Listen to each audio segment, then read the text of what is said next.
It's 2017 and Old Time Radio DVD is still here. Check out our new customer ownership program and the lowest prices ever. Just go to oldtimeradiodvd.com for full information about this wonderful program. Don't forget our new program, 123 Ready TV. Folks, this is really a great app for Android and Windows phones, computers, and tablets. And it's only $19.99. In the near future, we will be adding a new component to it, Old Time Radio. It's a great product for 2017. Visit oldtimeradiodvd.com today. Place your order. You'll be glad you did. William Gargan stars as Barry Craig, confidential investigator.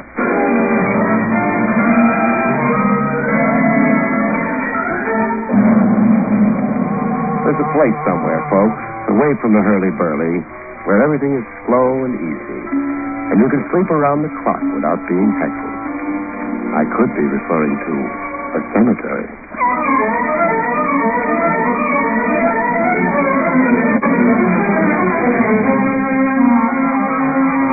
The National Broadcasting Company presents William Gargan in another transcribed drama of mystery and adventure with America's #1 detective, Barry Craig, confidential investigator.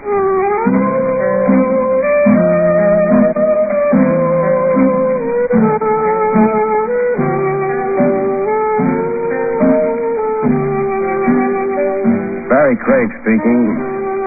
On call like I am as a confidential investigator, the open door, come one, come all, you don't always get cases that run according to Hoyle. Every once in a while you catch yourself a Lulu, case that puts a strain on your imagination. A case, say, in the category of spookaroo. You find yourself hobnobbing with ghosts and talking turkey to the dead. One like that began for me in the New York office of the Trans-Southern Insurance Company of Omaha. I've been urgently requested to come calling, please, by a claims agent named Brennahan, Roy C. Brennahan. I'll explain the assignment we have for you, Craig. Before you do, answer me this. What's with your regular investigators? Why pull an outsider in? Well, we want this investigated unofficially. We don't want to stir up anything that will expose us to a libel suit. I catch. In case you're pulling a boner that's a butte, harassing innocent people. Yes. What's the story? Our file number 15466. Double indemnity case now officially closed. We paid out $50,000 to the widow of a subway accident victim named Remo Tourch. This was 90 days ago. So? And I'll play you a recording I secretly made of an anonymous telephone call I was party to yesterday. Now listen carefully, Craig. Hello. Hello, Mr. Roy Brennahan, please. This is Roy Brennahan speaking. I've got some information for you. Yes? Your company paid a $50,000 claim to a Mrs. Remo Tourch 3 months ago. You remember it? Of course, sir. Remo Tourch fell to his death off a subway platform. What about it? The claim was a fraud. It wasn't Remo Tourch who fell under a train. But his widow identified the body. The identification was false. Who are you? A friend. Goodbye. Mister, wait, don't hang up. Identify yourself and there's a bonus. But my anonymous caller hung up, Craig, without identifying himself. I thought about it overnight, and today I called you in. Oh, it could be a crank call or an envious relative with a weird sense of humor. You must get 1,000 crackpot telephone calls. Yes, we do. We can't ignore them. Even if there's the smallest possibility of recovering a paid-out claim. Yeah, I've heard about the insurance claims agents, the fanatical watchdogs you fellows get to be. You're hoping and praying I turn up a scheming widow and proof that a third party was pushed off that subway platform and the corpse palmed off on you as Remo Tourch. Handle this delicately, as if we have nothing to do with it. Like it's a case of your own. I can't be too delicate about exhuming a body. I need to get a court order for that. So do you want to get yourself another boy? No. I'll stick with you, Craig. Or be stuck with me. 10%, Brennahan. Any monies I recover for good old Trans-Southern, earmark 10% for Barry Craig.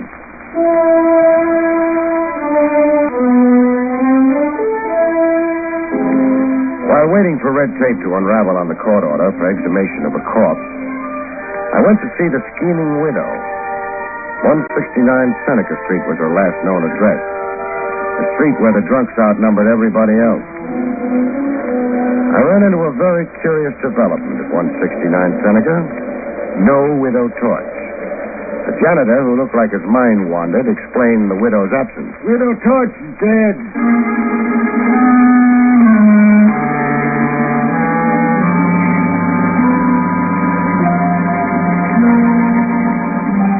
A dead policyholder and a dead, though rich, beneficiary. I had quite a cast of live suspects. The next evening, I drove myself to the Hillcrest Cemetery on Sycamore Street out in Long Island, where the mangled remains of Remo Tourch had been buried. I had a signed court order okaying exhumation to serve on the caretaker there, an old geezer named Sam Billings. Going through the big iron gate, I heard the night chimes. Night is a nice time to go calling on a graveyard if you hate yourself. Every superstition you had as a kid comes back to haunt you. You begin to see things and hear things. Going up a narrow path toward the caretaker's house, I heard things. A scream as if somebody was being murdered not 50 yards away. I got to the scream. It was the old caretaker Billings on the ground near an open grave and a dead faint.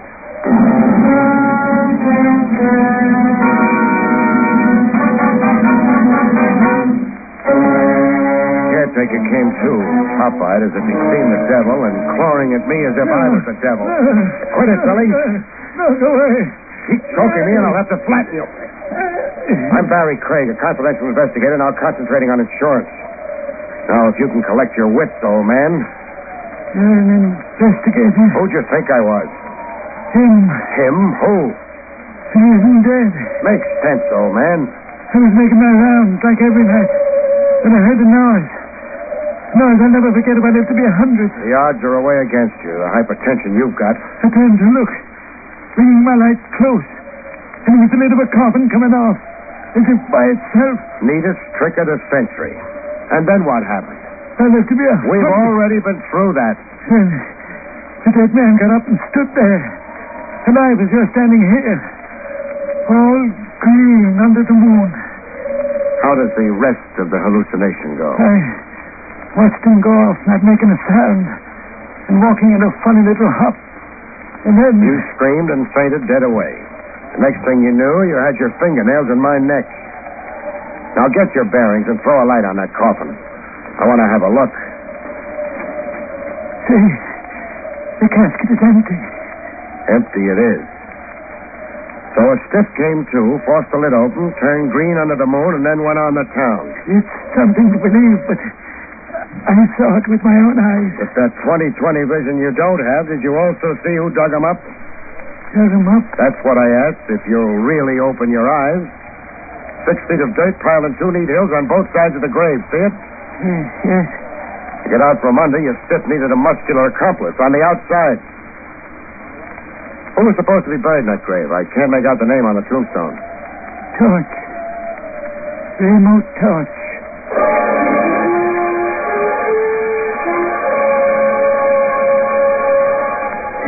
The case was coming to life, but literally. I left caretaker Billings to sleep off his jitters and got into my car.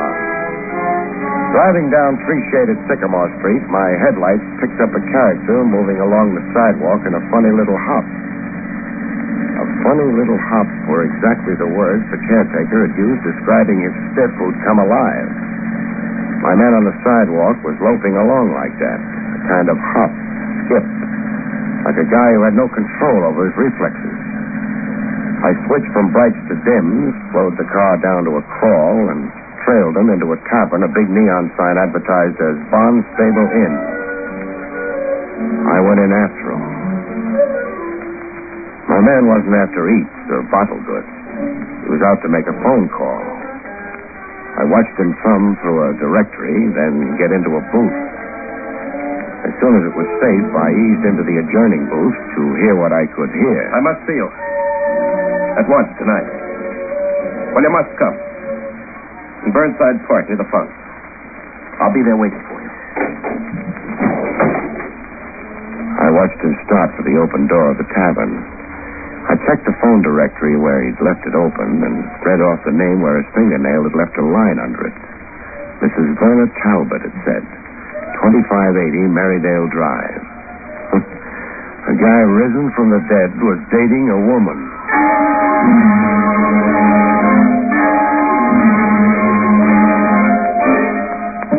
I was right there in Burnside Park in a grandstand seat behind a row of bushes when they met. My man was hanging off to his side as if he wasn't really meeting the woman, but ambushing her. I could hear her high heels clicking toward him. Hello, Mary. Look, Mary. You're calling me Mary? Yes. You're not who you said you were on the telephone. No, I'm not.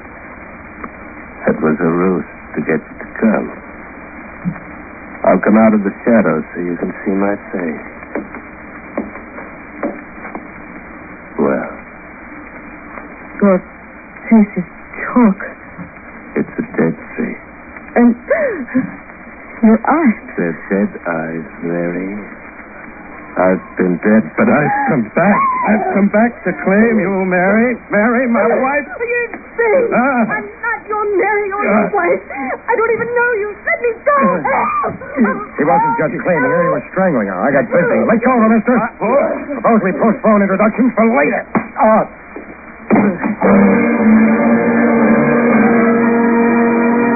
He might have been risen from the dead, but he reacted to the old one, too, like anybody else. He was out cold, stiff, like rigor mortis had come back. While he slept it off, I revived the dame and questioned her. I'm Barry Craig, an investigator, madam. I'd like a few honest facts and no ad-libbing. Remember, I probably just saved your life. I'm grateful. The man is insane. You acted as if you didn't know him. I never saw him before in my life. He's allegedly a Remo Tourch. He said he'd come back from the dead. So far as we know right now, could be. If you don't know the man at all, why did you agree to meet him here? He telephoned me and said he was Tom Avery. I've known a Tom Avery. Your name is Mrs. Verna Talbot? Why, yes. How did you know? Never mind how. You live with your husband? Yes, I do. But he mustn't know I came here to meet Tom Avery. Jealous? Yes. We get along badly, my husband and I. We're together, but we live separate lives. Oh. May I please go now? Sure. I don't see why not.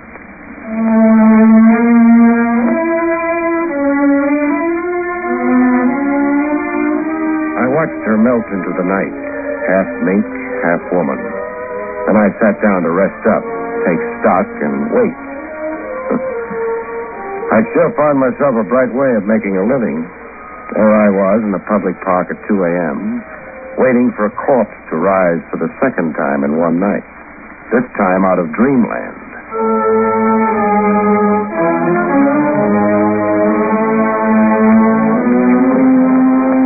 Remo Tourch, or whoever he really was, slowly came out of the dreamland I'd locked him into. He got up on his feet, rubbing his jaw where I'd clipped him. With a wild gleam in his eye and his teeth showing as if he were getting set to jump me, I threw a gun on him fast. Don't try anything, Tourch, or I'll prove to you that dead men bleed. Gonna do what I say, nice and cooperatively? I'll do what you say. My car's outside the park. We'll get into it and drive to my apartment. To your apartment? For a heart-to-heart talk. Shake your head and I turn you over to the cops. It's all the choice you've got right now, me or the cops. I'll go with you.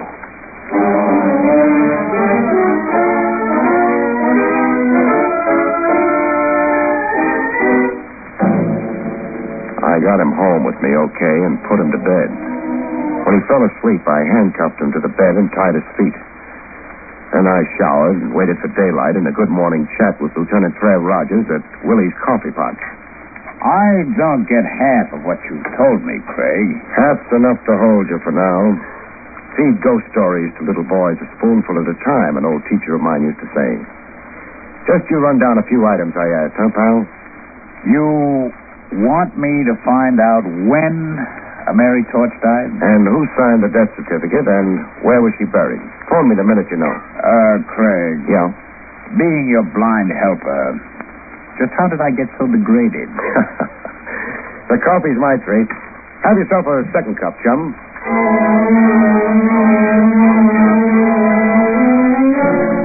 Tourch was wide awake when I got back from Trav Rogers.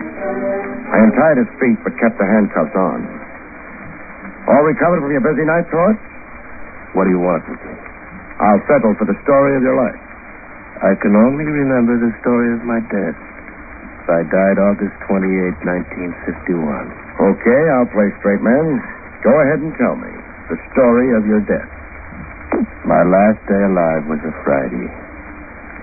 After breakfast, I left home and my wife, Mary, to take a subway train downtown. In the subway, the express platform was crowded, as it always was. But waiting for my train, I could feel one man closest to me. Why this one man? He went everywhere I went. What did he look like? Seeing him was like looking into a mirror and seeing myself. He resembled you? This man who was always behind me was a man with my face. Oh, go on. He was behind me, this man with my face. A train was coming in.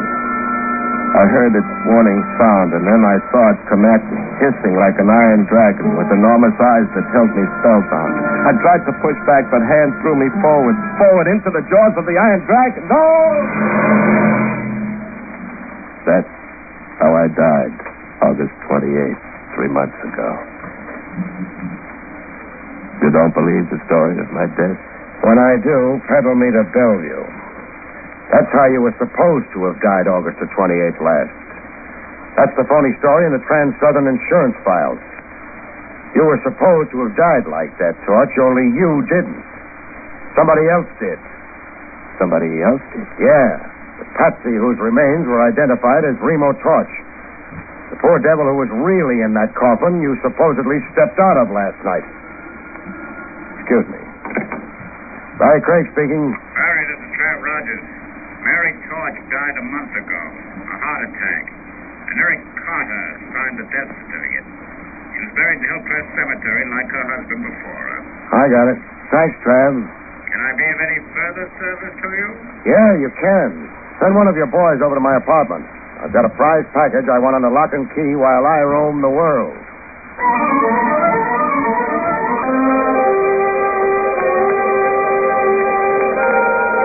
I had the graveyard habit.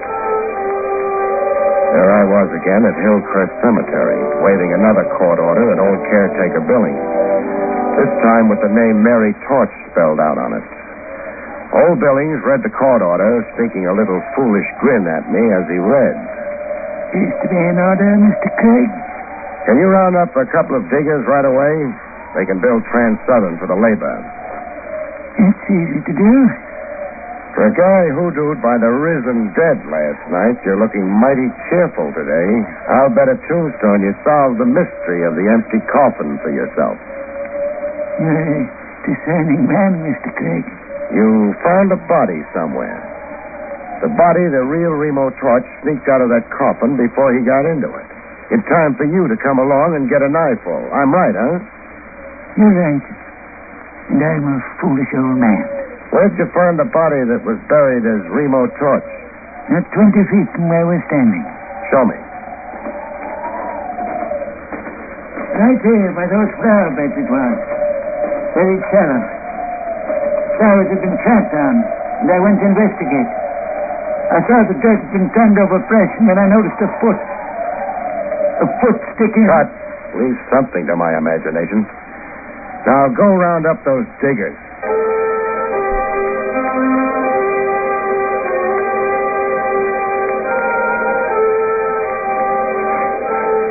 The slab of marble read Mary Tourch. 2 beefy gents were digging her up. They wore a look on their kisses that said they just loved to make an argument of it. They were the same team who buried the Mary Tourch coffin only a month ago. To them, I was some creep undoing a work of art. Me and my court order. You've got the coffin exposed enough, men. Now use the crowbar on it. I soon got a look at the contents of the coffin. No. body, Mr. Craig. The casket's full. Full is the word, Billings. Full of rocks.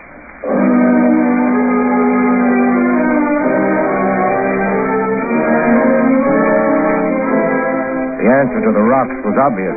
Mary Tourch's death was a phony, and ditto her burial.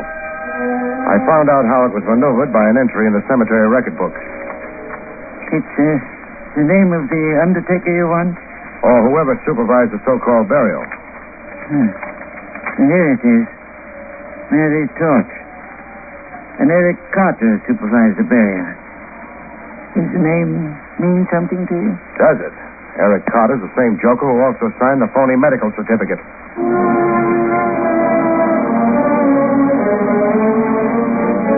The great insurance swindle and how it was accomplished began to stitch into one piece. I had almost all the answers, enough answers anyhow, to parlay into a climax. Only somebody was working his own idea of a climax to Barry Craig. I'd left Hillcrest through the big iron gate for the drive back to Manhattan. I switched on the ignition. Good thing the cemetery was convenient. Took all the fuss and bother out of my burial.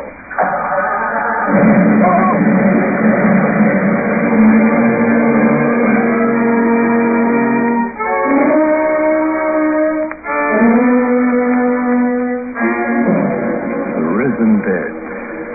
I was getting a whack at the trick myself. I was dragging toward a light no bigger than an arrowhead, waiting for me somewhere at the end of a long sleep. And bells tolling morning, the bells were saying. Now wake up, Craig. Wake up. Craig, look at me. And a voice. A face. The face of someone I'd seen around me. Trev. Rogers. How did you come to die, Trev? I didn't. And neither did you, the miracle is. You're in Shore Park Hospital. An emergency. A time bomb hooked to your starter cable. Step on the car starter and blow yourself up. A gimmick with whiskers. A long gray beard. It's an old murder device. Moth-eaten, but they got you, Craig. How dead am I? You're one for Ripley. I'm okay? Is that what you mean? Just lacerations of the head and neck. Shock. You're wearing more bandages than King Tut. You're also minus an automobile. I'll build Trans-Southern. Trev, get me out of here. I want Remo Tourch back. As soon as I'm dressed, he and I are going bye-bye.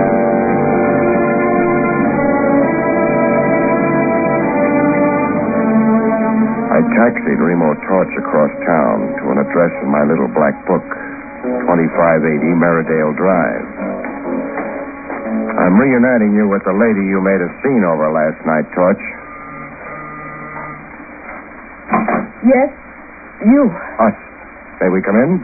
But, You remember Remo Tourch? well, yes, of course. After last night, could I forget? I guess not. Especially since he only tried to strangle you. It'd be even harder to forget him if you were his wife. His wife. I'm Verna Talbot.